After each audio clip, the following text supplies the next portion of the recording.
আসসালামু আলাইকুম। বিশ্ববাসী তাকিয়ে একটু দেখেন থাইল্যান্ডের দিকে। ডক্টর মোহাম্মদ ইউনুস আর মোদি সরকার, দেখেন জনপ্রিয়তা ও ভালোবাসা কী জিনিস। আমাদের বাংলাদেশের একটি গর্ব যে আমরা এমন একটা লোক পেয়েছি, যেই লোকের কারণে আজকে আমরা বিশ্ব দরবারে আমরা মাথা উঁচু করে দাঁড়াতে পারবো ইনশাআল্লাহ। দেখেন সম্মান এমন একটা জিনিস যাকে আল্লাহ দেয় কেউ ধরে রাখতে পারে না। যতই টানাটানি করো না কেন কোনো লাভ হবে না, কারণ আমাদেরকে এই সম্মান আল্লাহ দিয়েছে। আমরা মনে হয় 53 বছর পরে আমরা মনে এই সম্মানের জায়গাটা আমরা সাধারণ জনগণ হয়তো বা ভালো কোনো কাজ করতে পেরেছি দেশের মানুষ, তাই আল্লাহ আমাদেরকে এই সম্মানটা দিচ্ছে বা দিবে ইনশাআল্লাহ।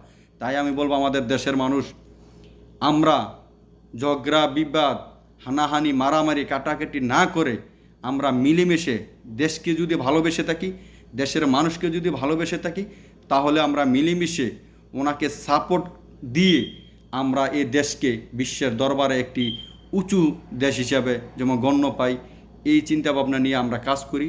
আমরা মিলেমিশে থাকি, মিলেমিশে কাজ করি, মিলেমিশে চলি, তাহলে আমাদের বিশ্বের দরবারে একটি শান্তির দেশ, সোনার বাংলাদেশ তৈরি হয়ে আসবে। তো সবাই ভালো থাকবেন, সুস্থ থাকবেন। কথাগুলো যদি ভালো লাগে থাকে লাইক কমেন্ট শেয়ার করে দিবেন অন্যদেরকে দেখার জন্য। ডক্টর ইউনুসকে আমরা ভালোবাসি। আমরা কিসের জন্য ভালোবাসবো? সে দেশের জন্য করবে তাই আমরা ভালোবাসবো, তার ব্যক্তি জীবনের জন্য না। সে ভালো কিছু কাজ করবে আমাদের জন্য ও দেশের জন্য ও জাতির জন্য, তাই আমরা ওনাকে ভালোবাসবো। যেমন ওনার ভিতরে সব ধরনের গুণাগুণগুলো আছে, তাই আমরা আর উশৃঙ্খলতা লিপ্ত হব না।